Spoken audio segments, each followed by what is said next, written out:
3, 2, 1, and we are live with the Galileo Podcast. We're on episode number 13 for our podcast, and I am here with two very special guests today.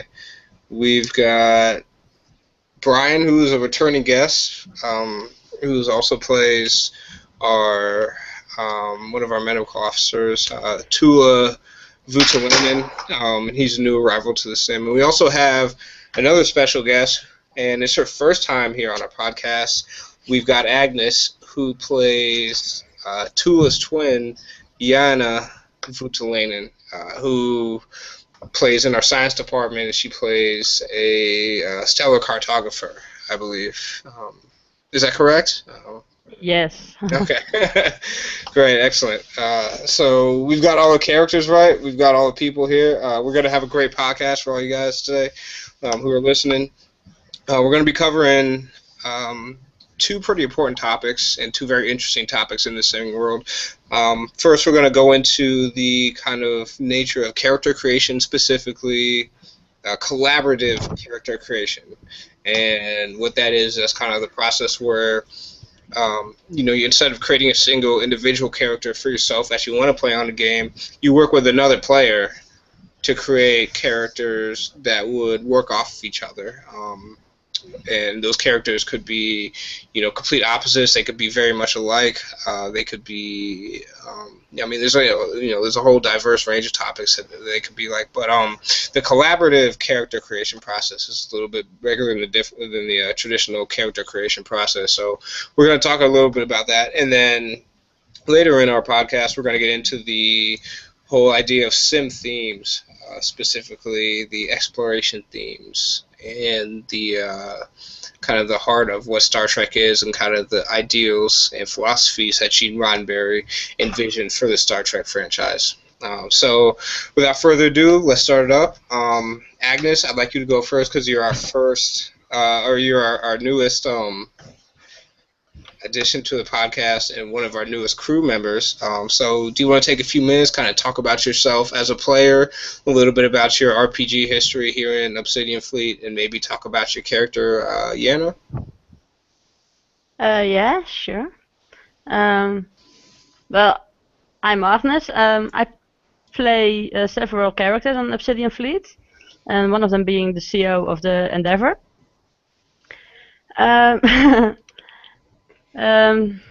I have about 3 years of role-playing experience. Not so much. 3 years earlier, I had no idea what Star Trek was. Is that right? Jana, yes. Wow. Okay. Actually, can you kind of talk a little bit about how you found out about Star Trek and kind of what interested you with Star Trek? Well, my husband got the brilliant idea to watch a movie, because we never liked the same movies, and that was Star Trek 2009. And the same evening I was Googling it, Star Trek, and I kind of got started that way. About a month later, I'd seen almost the entire Enterprise and Voyager, and well, I joined a Dutch fan club. There was a Dutch RPG, which I started only 3 months after I knew about Star Trek. Only it wasn't very active, so I decided to look on English language Star Trek role-playing games. So that's kind of how I rolled into it. And about a year ago, a year ago, I found Obsidian Fleet by a friend that I knew of another sim.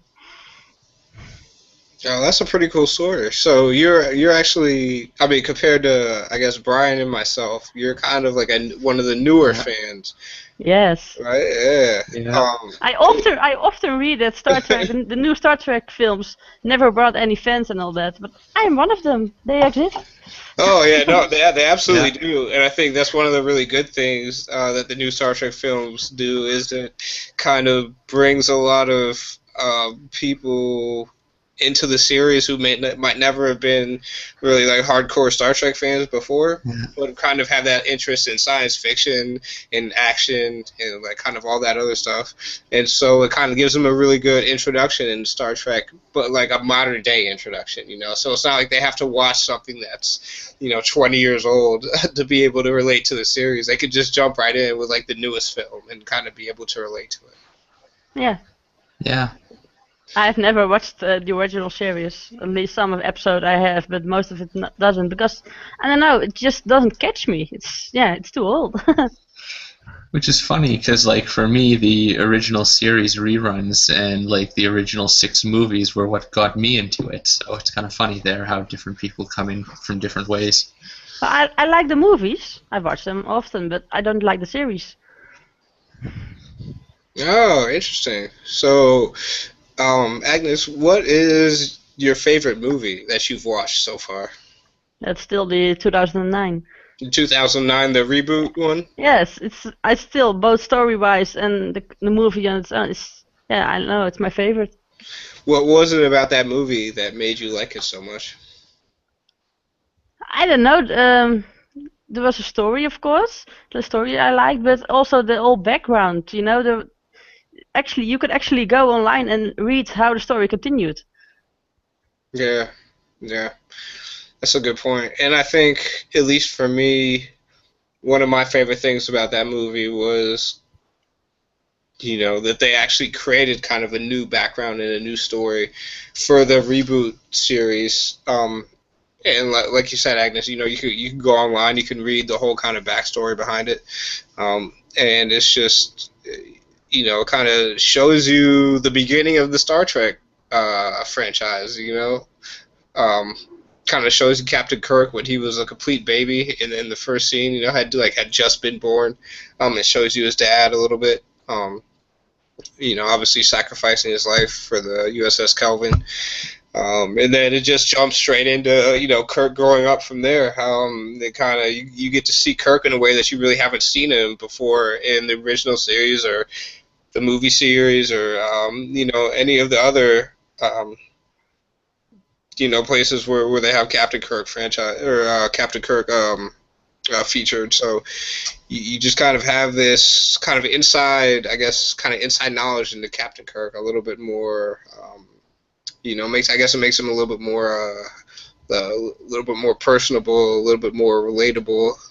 So you can kind of see where he came from, kind of the experiences that he went through, especially in the academy. And I think that all contributes to kind of the legend that is Kirk. Yeah, I think so too. What you can read on the internet of Kirk's story and all, it fits with what they are creating now, but still, it's a completely different story. It is definitely. Brian, what do you think? I don't know. You want to say hi to everybody and yeah, hi again.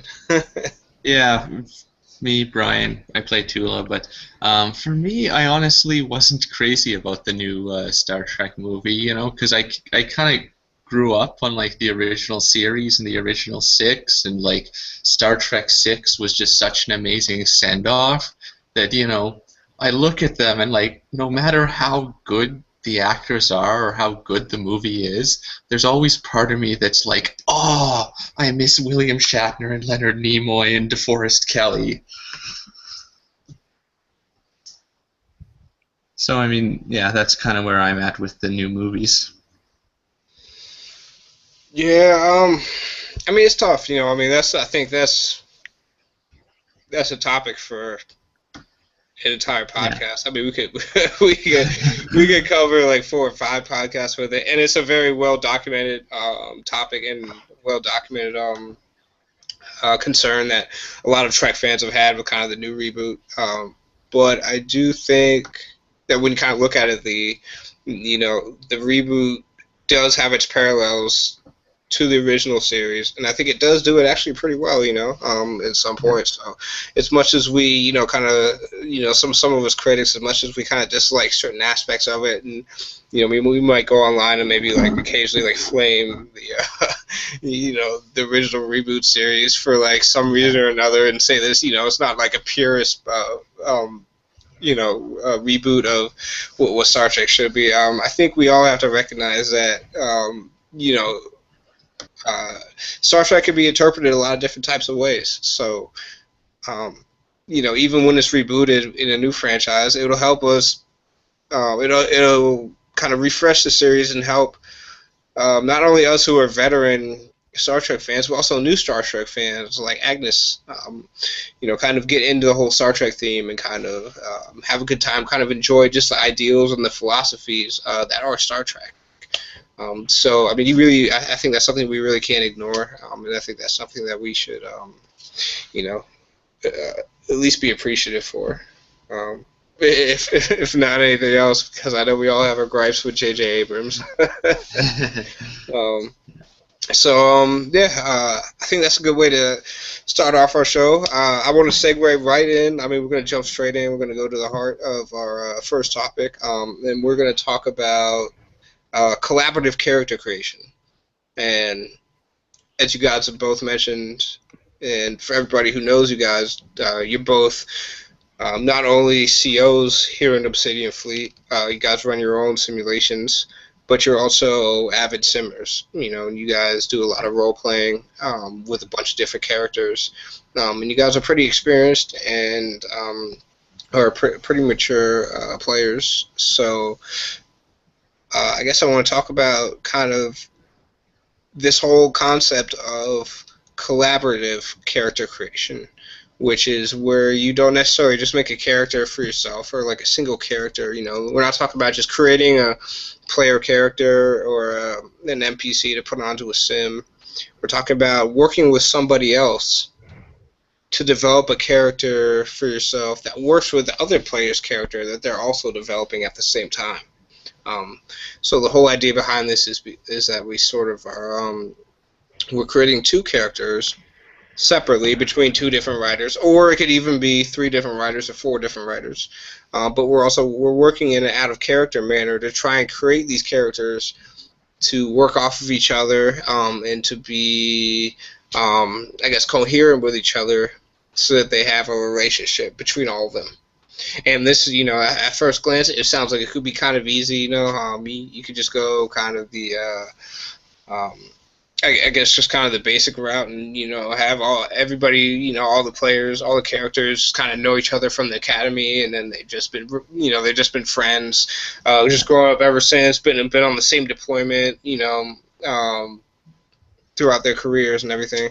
But when you actually get down to it in practice, it becomes a lot more complicated, a lot more intuitive, and you actually really have to put some time and thought into the matter. So, do you guys want to talk a little bit about that process? Because I know you guys both have Tula and Yana Futalainen, who were characters that you guys created collaboratively, and you guys created them as twins, and you guys wanted to work off of that dynamic, which I think is really interesting and it's really cool.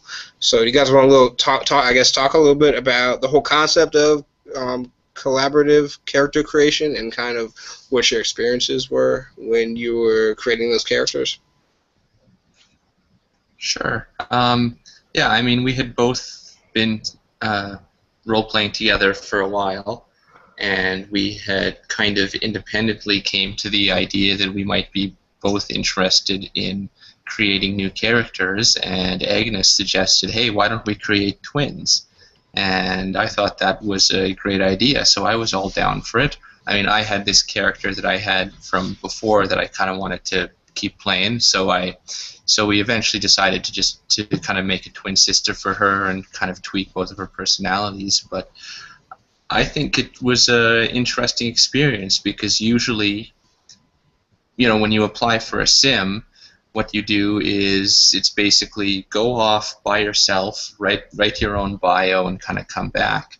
And you very rarely get characters who have histories with each other, whereas I think in a lot of series, a lot of their character histories were quite interesting and, gave them some interesting backstories that they were able to develop throughout the series. Like we mentioned earlier in the Voyager thing, Tom and Chakotay had already had a little bit of a grudge against each other, and there were some other characters who had prior relationships before the series. And I thought it was a good idea, and I thought it was good for creating characters that have existing relationships, and also for realizing the concept that we had together.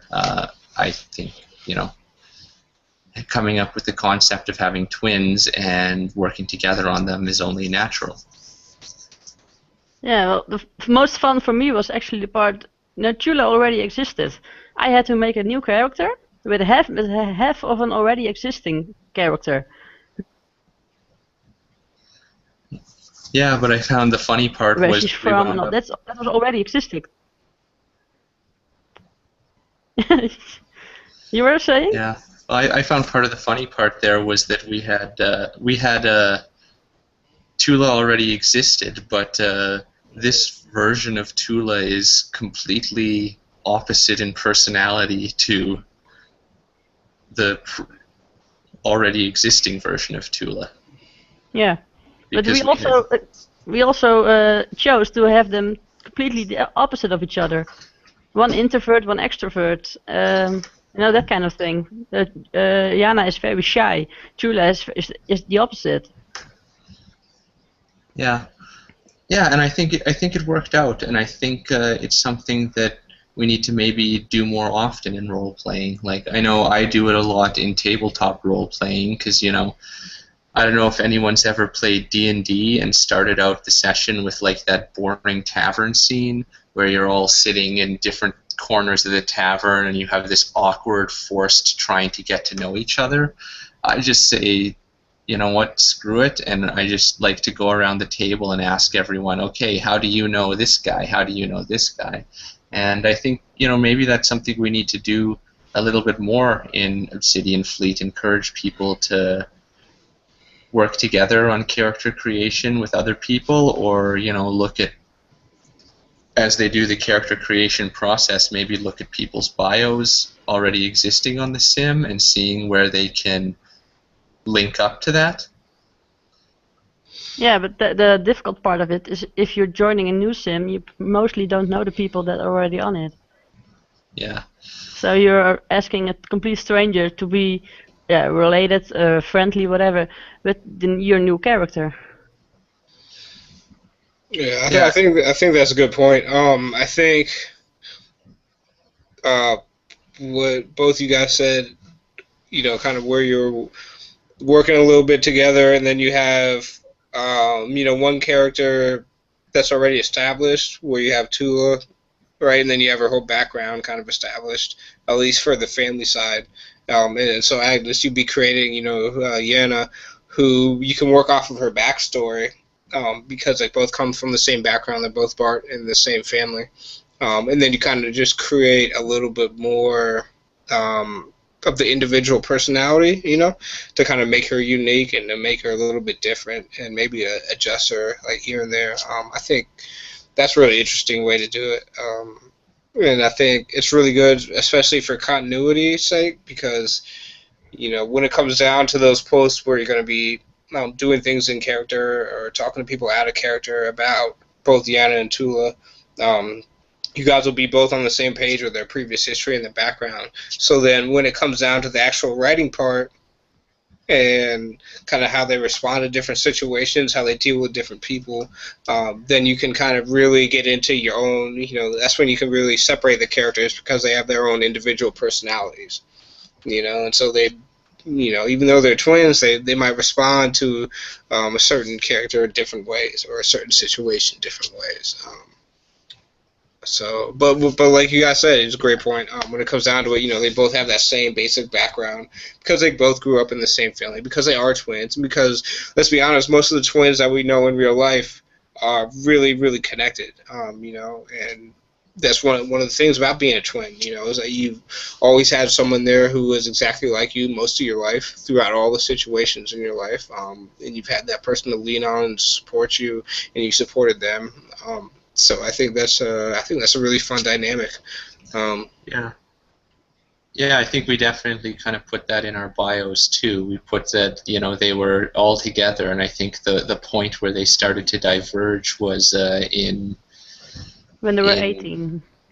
Well, even before they were 18, I think we put in there something like when they went to high school, the computer put them in different math classes or something, and they Oh, God got forbid, different. right? Yeah, so they wind up falling in with different crowds, and Yana falls in with the nerdy kids, and Tula falls in with the goth kids. It's like one of them got placed in like liberal arts math, and the other got placed in like AP calculus or something like that. Yeah. Yeah, and also the other thing about making them completely different personalities is you can have fun confusing people. Like, for example, I think my first post on the Galileo started with some guy coming up to Tula and being like, "What happened to your hair?" Oh, was that Zoot? No, it wasn't Zoot. It was someone. It was one of Jana's dates. Yeah. He thought she was Jana, but she wasn't. Oh, yeah, that's right. Yeah, I remember reading that one. But I'm also doing the same kind of story with Jana at the moment. That someone is thinking she is Chula. Yeah. Kind of forgetting that she is in a wheelchair. Oh, so rumors about kissing Luke, perhaps, or Or maybe Luke is just such a meathead that he doesn't realize the difference between the two of them. Oh no! And then he accidentally kisses Yana one day and just makes out with her, thinking that he's Tula, or thinking that she's Tula. I don't think so, but Luke and I already did a post, and we just discussed the kissing thing and all. I don't know. I'll say this about Jake: I wouldn't put anything past him. I know he's gonna listen to this and give me shit, but he takes some and gets some, my friend. Yeah, well, I think I was trying to mess with him as much as I could in that one post we were working on. Yeah. I think it would actually be a kind of fun dynamic. Have you guys ever thought about it, where you have both sisters kind of fighting over the same guy? Yeah, we already discussed that. Yeah. Okay. Don't give me any spoilers. No spoilers. No, just that we are probably going to do that sometime. Yeah. Okay. And we did make one rule though about dating. If you want to date one of them, you have to find a suitable date for the other. Yeah. Oh, so it's like Harry with the Delaney twins, where you gotta date them both, but not just one. Yeah. That's pretty cool. Oh man, I wish I had an NPC to offer up. Yeah. Well, that's the thing. I go through the manifest of the Galileo, and like looking at possible romantic interests for characters, and there's so much. Good luck with that. Too bad he's gay. Too bad he's gay. Too bad he's gay. Oh yeah, I think we're about 2/3 gay, bisexual, like 1/3 actually heterosexual. So good luck finding like a hetero guy who's just gonna want to get with a girl that isn't already taken. Not to mention 2 hetero guys. Yeah, right. Seriously. Oh yeah, that's definitely a challenge. I guess maybe do you guys think I should do like put in a sim policy? Because we're already kind of at the max for LBGT characters. Maybe have every new character that comes on force them to be hetero, or do you think that would be? I don't know. I mean, I've never thought about doing anything like that before, but it's getting a little bit out of control. If we just. Well, you know what Interesting. My personal opinion is that what I like to do is I like to just leave that space blank and just make my character in line with whoever hits on that character first. Okay, and then just kind of take it from there, depending on how it works out. I couldn't really do it this time because I had my idea for like the backstory with Zoot that will eventually come to light, but yeah. I'm just old-fashioned, and that every character I have is straight. Yeah. That's how I started out, actually, Agnes. I started out the same way. I just played guy characters, characters who I could relate to, characters who are kind of a little bit like me in real life, but kind of like I would put them into the Star Trek universe, and they'd be kind of like my alternates, like a pure alt, in every sense. Yeah, so they were all hetero, and then. I got this opportunity to become a CO and to play a CO character. So I created Lyra, who was actually my second female character that I've ever played. She was actually the first one that I ever played in detail. So the entire process had been a learning one for her. So I created her as being bisexual because I wasn't really sure kind of how I wanted her relationships to develop, but I knew that because she was an Orion, and because she was a single Orion, that she would have that opportunity for romantic relationships, and that those would be a big part of her kind of life and the way I portray her, because as I said, she is an Orion, and that's so a big part of their lives is dealing with personal relationships. So I guess just for that sake, I kind of put her in as bisexual to kind of see what flowed best, whether or not she would get along better with a guy or a girl. And it just kind of happened that, over the course of the first year when we were in operation and when we were going through all of our different missions and meeting a bunch of different characters, she ended up having more relationships with other women on the sim than she did other guys. So I think that's just something that kind of developed for her. And was part of her developing as a character, and kind of that aspect of me not really knowing how she really was as a character at first, but then just by playing her, I got to kind of see what she was like and the type of things that she preferred, and kind of what fit best into the whole structure, if that makes any sense. Yeah. Well, I think it's another kind of interesting way that your character was kind of, in a way, she was developed in collaboration with all the other players too, developed as you play. So I think that's another interesting point, Yeah, that is a good point, because she was, I had the basic character concept in my head, and she's always been the character that I wanted her to be. But more importantly, when we actually play our characters, the most important part is how our characters relate to the universe around the character. So we can write our character however we want to write them, and however suits us.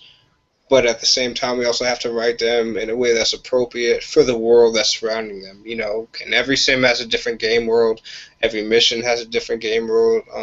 You're always going to be surrounded by different circumstances, different scenes, different scenarios, different personnel. And so I think the real challenge is then using that character that you created and that you put that time into, and then kind of adapting them to the circumstances that are around them. Yeah, I think I have that a bit with Tim. I created him very strict and following the rules and all, but now we're writing him. He's having a lot more fun than I intended. Yeah, but he still manages to be the straight man of the USS Portland, with all the craziness going on around him. Someone has to, come on. He's the only nutcase on the ship. Oh yeah, the captain's totally irresponsible, so. She has a bird on her shoulder. Come on. Yeah. You guys think there's going to be like a court-martial kind of soon? Like something that Lyra could participate in? Hey, maybe. Well, Good idea. So, sleeping with the Admiral's daughter, I think that's prime case for a court-martial. Like, I'll be happy to kind of take the lead on that subplot. That's the only thing Tim did, okay? That's not nice. Agnes, that was your character, right? Yes, mine. Tim did that. Yeah. Well, hey, I'm sure there's if you've been reading, if anyone reads our post, there's enough worthy of a court-martial in there already. So feel free to come aboard whenever. I've read quite a few already. I'm kind of pushing for a court-martial, or at least just the threat of a court-martial. I think would be kind. I think the whole ship can be court-martialed. Oh God, yeah. But hey, it happened to the best of us. It happened to Kirk. It's kind of just like, so it's one of those rites of passages that we all have to go through. Like, if you want to be that badass Starfleet captain, you gotta at least get court-martialed once in your career, right? Court-martialed once. You gotta break the Prime Directive at least once. Exactly. So why not get it out of the way early in your career? Okay, can do that soon. No. See, the Prime Directive it's basically like Chekhov's gun, right? You know, the theory that if you place a gun on the mantle in the first act, it has to go off by the third act. You know, it's just saying there is this big rule that we take very seriously. You have to break it at some point. Yeah. Yeah, otherwise you're just a prude, and then you're boring. Yeah. You're like an American prude who just doesn't put out. All right.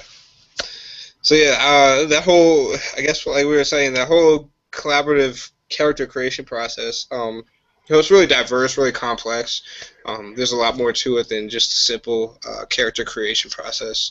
And like we've kind of discussed, there's so many different aspects and elements to it that it really kind of depends on the writers who are being involved in the sim that they want to go to and kind of what they can work with. And then, not only do they have to create the character, but they have to play the characters out. And I think, you have the creation process, which is challenging in and of itself at first, but then you also have the playing aspect, which is where, you have those characters that you spend a bunch of time creating, and you have to actually bring them into fruition. You have to actually apply them and, make them be realistic, kind of give them that personality and make them like three-dimensional, so they're not just your regular 1D or 2D characters. It takes a lot of work. It takes a lot of effort, obviously. It honestly takes a lot more effort than just creating a simple character and joining the sim on your own. I applaud you guys for coming up with not only coming up with such an interesting concept, but actually taking the time in to create really interesting characters, and submit bios to our game that both had interesting and balanced characters and balanced relationships. But aside from that, like, you guys have both been on the game for about 3 weeks, close to a month now, and you've done a fantastic job. Like, both of you have done an absolutely amazing job of writing those characters so that they are individual, so that they're not, these might be characters who are twins, but they're both individuals. They both respond to, it's kind of like we were talking about earlier, they both respond to certain situations differently. They both had different specialties, but they come from the same background. And I think that's the coolest part to me, it's kind of seeing your work and all the time that you've invested kind of come into fruition and kind of seeing it all play out. So that's amazing. I mean, you guys have,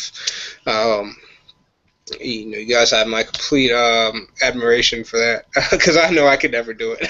It'd probably just be like a huge argument with my co-writer. It'd be like, no, I want this, I want this, blah, blah, blah. But, well, I think sometimes there's a little bit of give and take, when you're playing, right? A little bit of give and take, and sometimes it's good to just see where other people might take your character.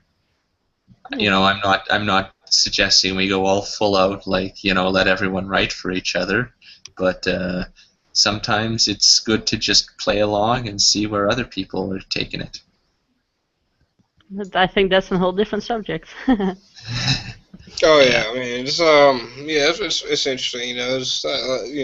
Like you said, Agnes, we could talk about that for a long time.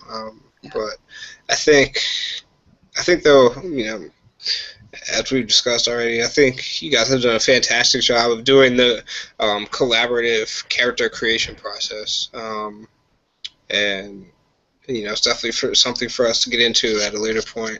But I'm kind of excited to move on to our next topic, and I don't want to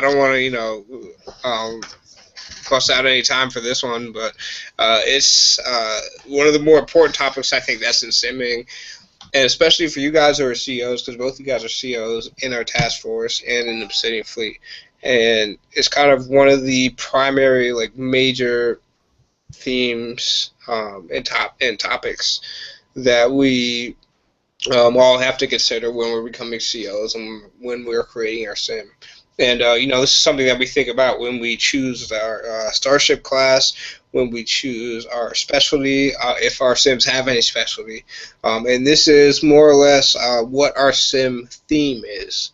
And, when we say theme, we are talking about things such as, science, possibly combat, possibly medical, exploration, diplomacy, you name it. There are a bunch of different themes, like overall themes in the Star Trek universe that have been portrayed on screen throughout a variety of different series and movies.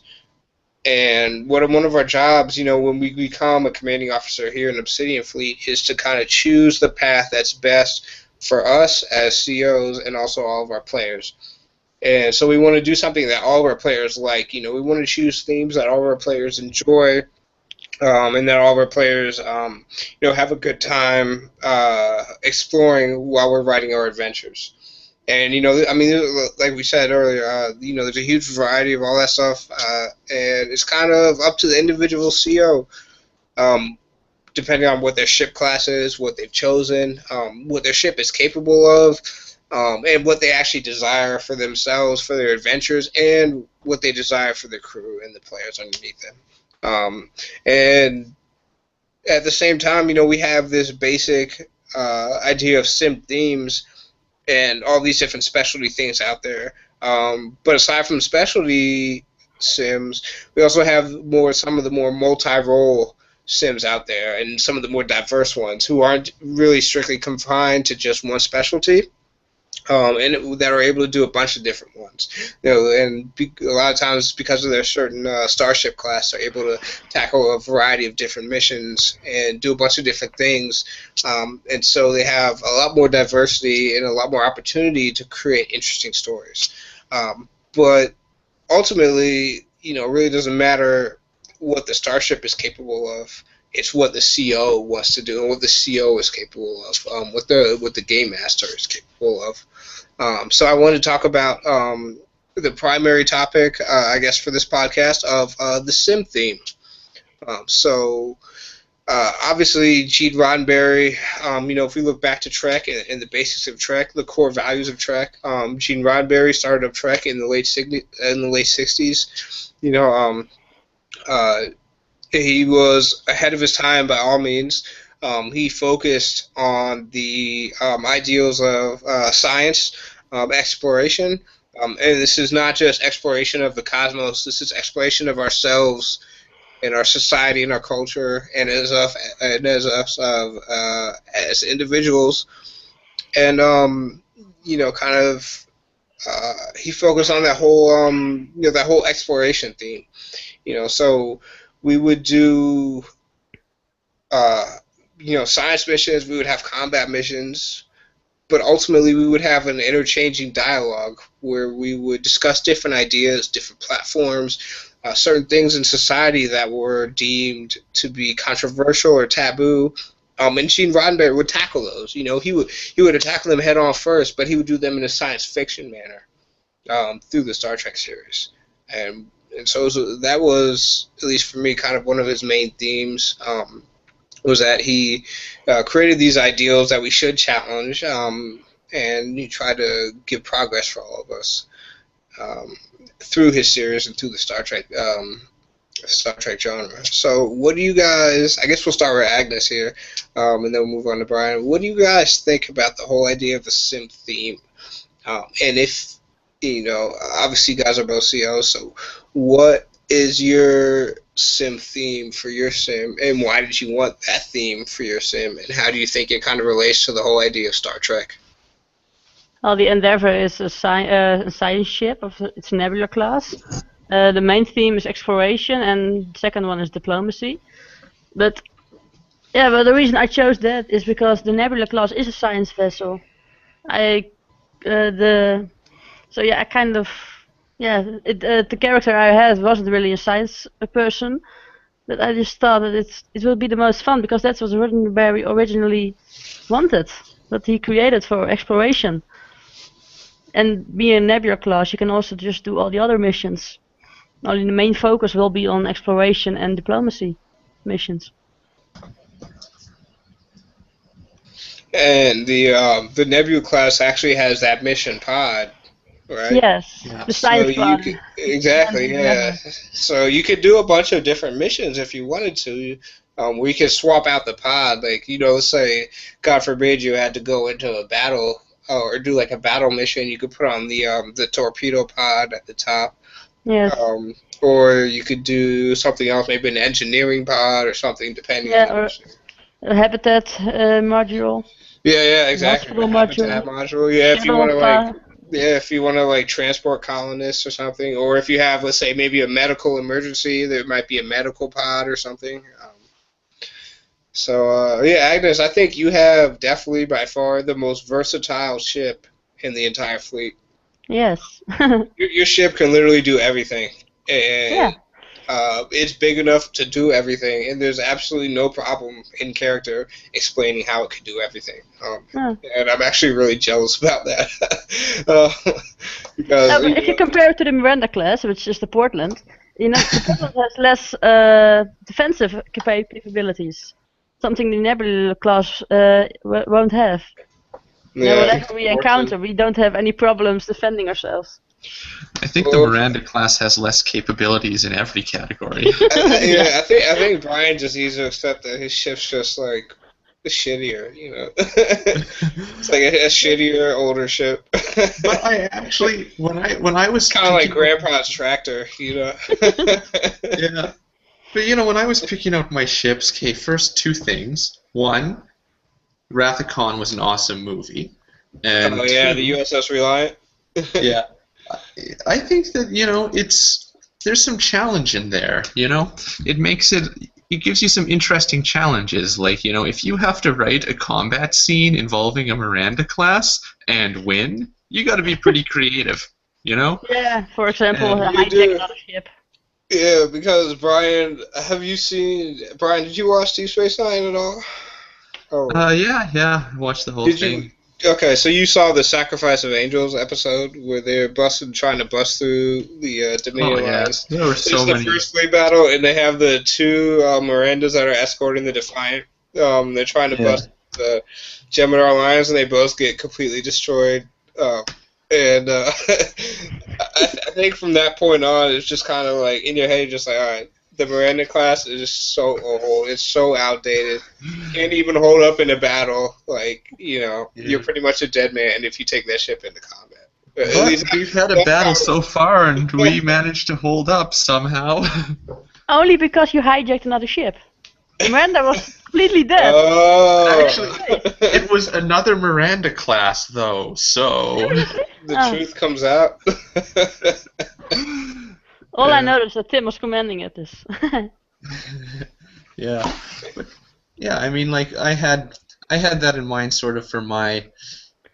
I didn't really have so much of a specific theme in mind. I had like a few stories that I wanted to explore. Like, for example, I had this character that existed prior to me taking on a command, and who actually existed a long time ago, and I wanted to do some stories involving the Bajorans and Cardassians, because I think that's part of why I made a Bajoran character, and I think that's also just a very interesting story, especially as Bajor starts to rebuild from the occupation, how the Bajorans keep going. And I basically just, when they told me that I could have a Miranda, I just fell in love with it and just went for it. And I think it's actually, I think it kind of fits with like a sort of plucky underdog type theme, but definitely, I didn't want something that was solely combat focused, like like a Prometheus or a Defiant or something like that, because that's not really my bag, and I wanted something that could do everything, or in the case of a Miranda class, can do everything poorly, because it's a multi-role ship, but it's also about a century old. But I think that was a good point Jay mentioned earlier about exploration, about how it's about exploring, and not just exploring the cosmos, but also exploring our characters, exploring our relationships, exploring complex social issues. Diplomacy is basically exploration. Science is a form of exploration. Exploration is more than just, sending out on a ship, going out into the middle of nowhere and doing star charts. It's a really interesting thing, and I think I think we're going to have some interesting times on the Portland and whatnot exploring. But yeah, no, I love the Miranda class, and I know it's not the most powerful ship or the newest ship in the fleet. Definitely not the most powerful or newest ship in the fleet, but I think it's got some character, definitely, and especially coming at it from the perspective of someone who came at it through the original series. It's cool to see something from what kind of I grew up on in Star Trek still present and still flying around in 2391, and I think that makes for something that's very, very interesting.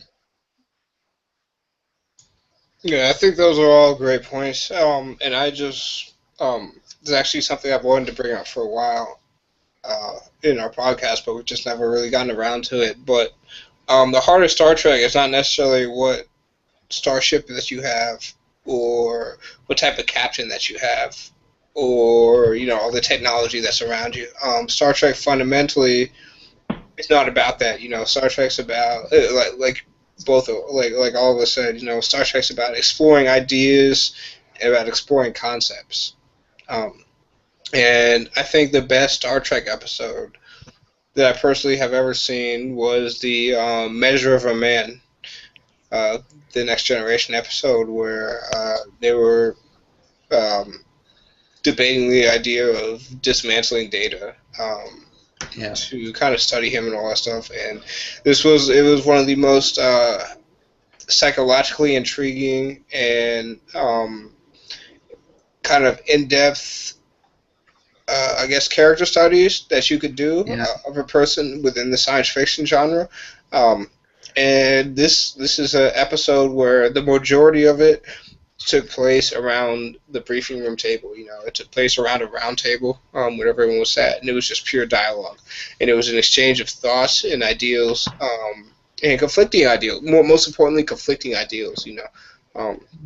And so to kind of have that open dialogue and to have that that type of presence on screen, where you have people who are advocating, just dismantling, dismantling a creature like, an android who's contributed so much to the Federation, like a sentient being, just dismantling them to study it. It challenged that whole idea of human rights and what it means to be human. And I don't know. I could go on and on about it, but like I said before, it was ahead of its time. When it aired in the early 90s, and I think even now today it still holds up as one of my favorite episodes. And it was an episode that was done without the need for a big starship or a special mission pod. It was just one of those things where it was actually the theme of the Next Generation that created that episode. And that was Gene Roddenberry, who created those themes and wanted to explore those themes of social equality, social diversity, and kind of morality, and fundamentally kind of like what it means to be a moral person, and what it means to have a personal code of ethics, and also exploring what happens when you violate that personal code of ethics and what the consequences are. I think that's such a complex topic, and it's something that even your average college graduate, spend some, liberal arts college graduate will spend some time dealing with a lot of philosophy courses and things like that. But even your master's students and your doctorate students are still going to be debating this stuff for like years and years on end. So for him to be able to kind of compact it all into a single episode and just touch on the basic ideals of all that, and to let the audience think for themselves and interpret it for themselves, I think was absolutely amazing. And I really don't know of any other series out there that has done anything like that, or is capable of doing anything like that.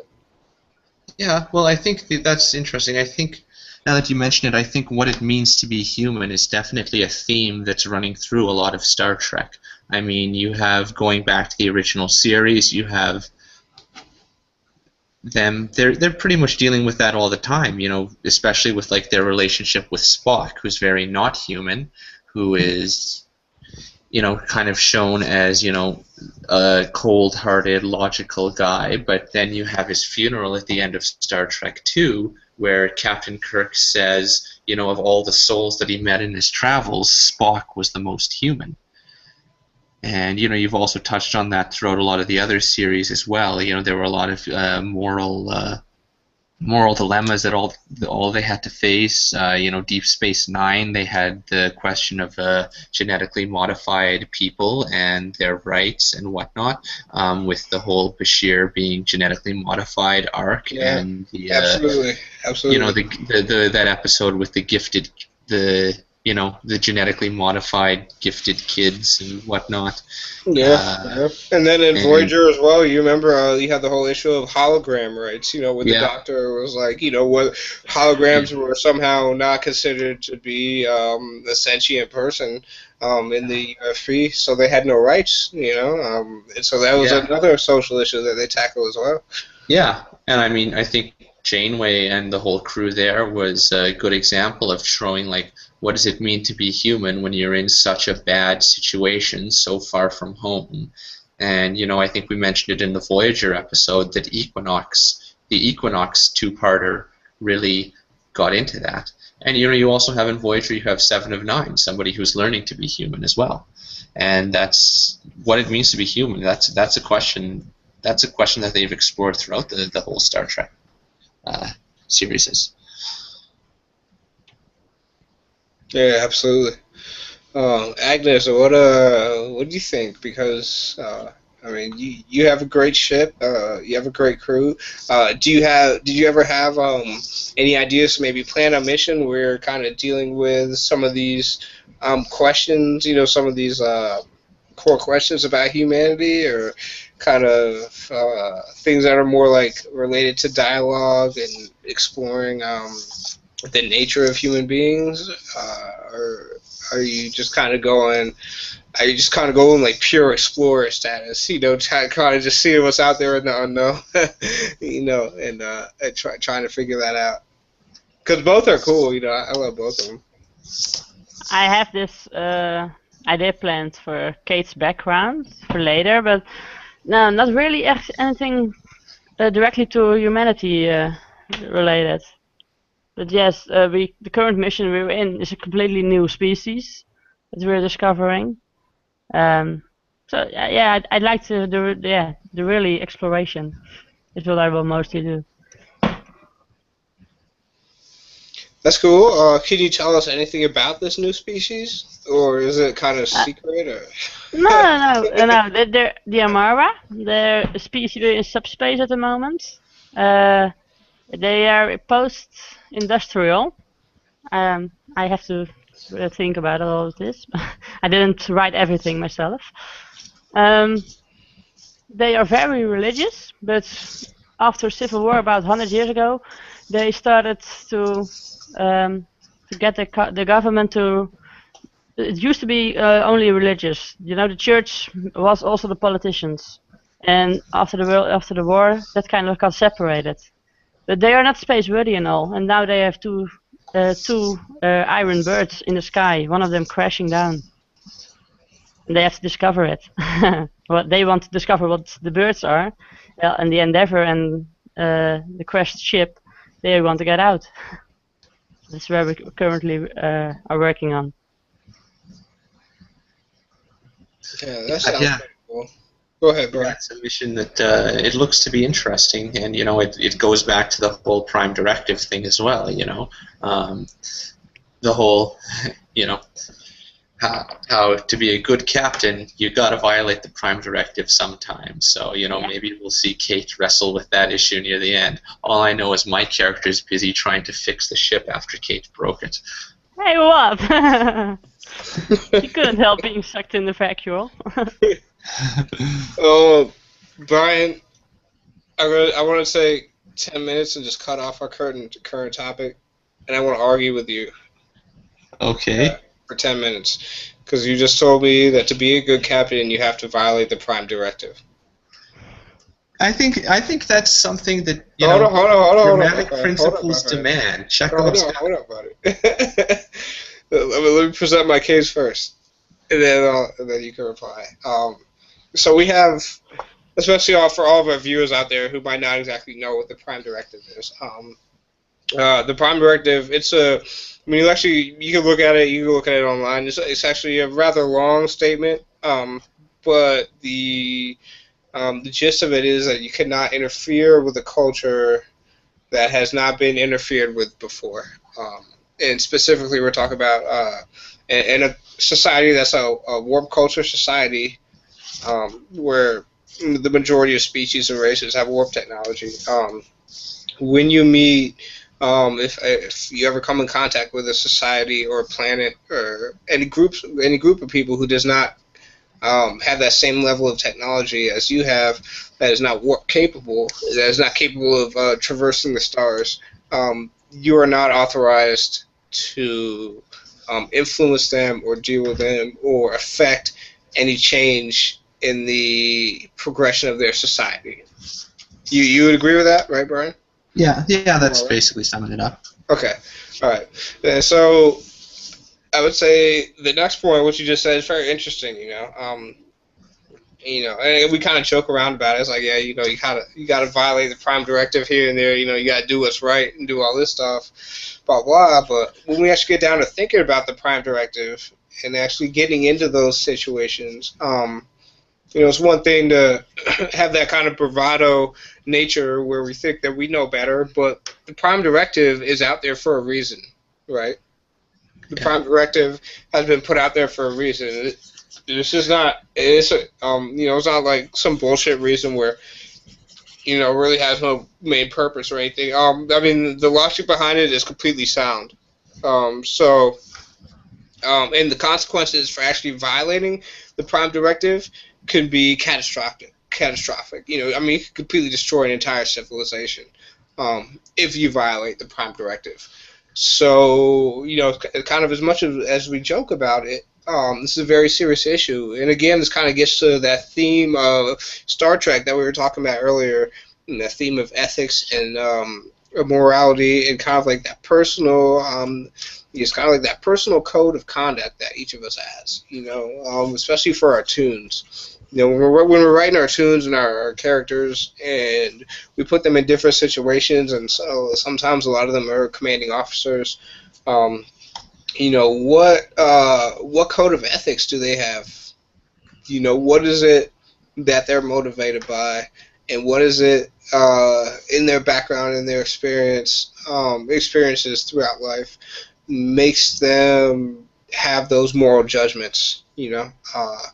And so I think I wanted to just discuss that for maybe like 10 minutes, kind of have you guys talk a little bit about the Prime Directive, what it means, kind of the ethics behind the Prime Directive, and what it actually means to violate the Prime Directive, because we see it happening from time to time. We see it a lot of times. We saw it in the second Star Trek reboot, and it was kind of like a comical element, didn't seem to have too many repercussions, but, that could have been a serious deal, it could have been the end of an entire planet, civilization. So, what do you guys think about this, the Prime Directive and violating it, and what that Prime Directive actually means? Well, I think it's actually an interesting thing, and I think it touches on a lot of issues that we face both historically and contemporarily. For example, if there was something like the Prime Directive, when you had Europeans sailing to other lands, things might have ended up differently. You had, without going into too much polemical politics here, you had Europeans sailing around,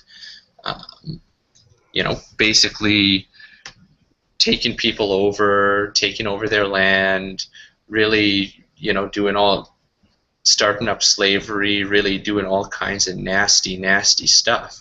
And you wonder if a Prime Directive might have might have been a good thing there if the Europeans just kept on sailing. It might have been better for a lot of people in the end.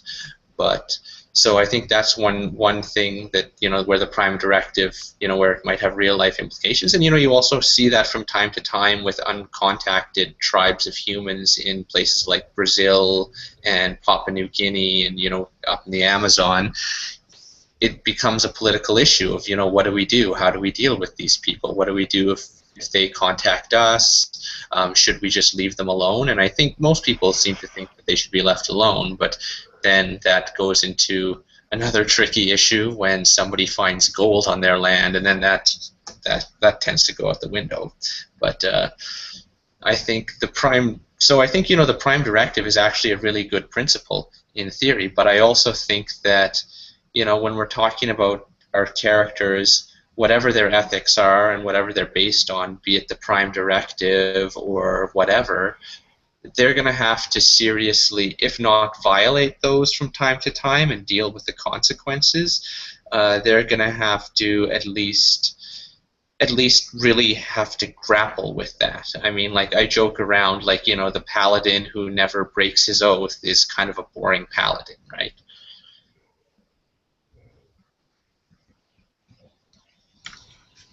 Yeah, sure. I mean, I only ever heard you say that. Sorry. Yeah, no, I agree completely, man. It might make for a boring character to not violate the Prime Directive, but at the same time, if you play a character who does not, who has that moral integrity to not violate the Prime Directive, that character will be respected. Especially for all the Trek fans who are on that. That decision, like, is as much of a boring story as it might make. That character's decision will be respected because they're fundamentally doing the right thing, I feel like. And now I think this is where the where the debate comes in is, it can be, a lot of us for COs, it can be kind of boring for us to do the right thing all the time, You don't want to have that Mary Sue captain who just always is doing the right thing, you know what I'm saying, and always choosing the right decisions in every circumstance, because that would get boring. It would seem a little bit overpowered from an in-character point of view, and it would just not be really fun, So you're going to have those instances where, characters are going to be challenged with breaking the Prime Directive and going a little bit unorthodox and going off the grid. So it's kind of like, how do you balance the desire for fun and for entertainment versus the core ideals of Trek? I think that's, I mean, I could be wrong. Like, feel free to correct me. I think that's kind of like the main issue that I'm trying to get at right now. I think wrestling with your personal moralities is part of the core issues of Trek, right? I mean, I think there was like the one episode where they came down to a planet where the planet had the death penalty for basically everyone, so they were going to kill Wesley for stepping on the grass or something, and Picard, he had to make a really weighty decision, and in the end, he chose to risk violating the Prime Directive and intervene on Wesley's behalf. And, that was, an interesting decision. That was a very difficult question, watching him agonize over what to do and that kind of thing. So I think that definitely, the debating whether or not to violate the Prime Directive is as much a part of Trek as the Prime Directive itself. I think that's, if you have your characters discussed, what they should do, or discuss them with themselves. I think that's what I'm planning on to do in this mission. Ever wonder from, what should I do? Not that she is really having a choice here, but, what if? Yeah, that's That's excellent. That's a great point that both of you guys just said. I think uh, the whole idea of what if is the most important thing in Star Trek, and Yeah. kind of weighing those decisions. Especially for us because we all play commanding officers, so we're all the players behind our characters who are sitting in the center seat and making those decisions that could completely affect our mission and affect our game world. So it's our job to play that what if game. Like that's what we're here for. Like we're the people who do that. We're not a chief security officer. We're not a chief engineering officer. We're the commanding officers of our games. We're the game masters. We're here to play that game of what if, just like Agnes said. And that game of what if is a dangerous game. It's a fun game, and it's ultimately, I think, uh, the most fun game to play in all Star Trek because that's kind of what Star Trek embodies. So it's this whole idea of what if this happened, and then conversely, or I guess consequently, how would you act? What would you do if something happened like this? Um, oh man, it is a great, and fantastic conversation. Thank you guys so much for this. And one of the beauties of Star Trek is that we actually get to discuss things like this. I don't really think there's any other sci-fi genre out there which actually goes into the whole morality and social issue aspect like Trek does. So, it's kind of fantastic to be able to just get online and talk to people about things in a series which actually has something like the Prime Directive. Or not just running and gunning like in Star Trek, or sorry, in Star Wars, or just dealing with over political stuff like in Babylon 5. So Yeah, you got Patrick Stewart agonizing over difficult moral decisions. That's something you don't see a whole lot of in a lot of other science fiction. Oh no, yeah, absolutely not. And it's continued to this day, and I mean the fact that we're all here as writers, continuing what Gene Roddenberry tried to do in the early '60s, and do it on our own Sims with fan fiction. I think is like the strongest. I think it's the strongest indication that Star Trek has done something right and has actually influenced our society. Yeah. So yeah, I mean, it was great to have this discussion. We're actually at a little bit over an hour and 10 minutes, and so this has been a great podcast. I mean, I think we could have talked about this for like another half hour, right? Maybe hour, hour and a half. So, but we got to cut it short. Yeah. And maybe we can revisit this with some more people, get some more people's thoughts on this. Oh yeah, absolutely. That's what we do best. We will, we'll tuck back, we'll reload, rearm, and then hit it again the next day. Yeah. But thank you guys both. Agnes, thank you so much for coming here tonight. Brian, thank you so much again for coming here tonight. And my name is Jay, and we're here for the USS Galileo podcast, and we're going to sign off for the night. So for our guests, please give everybody a good send-off. All right, catch you all later. Talk to you later. Good night, everybody.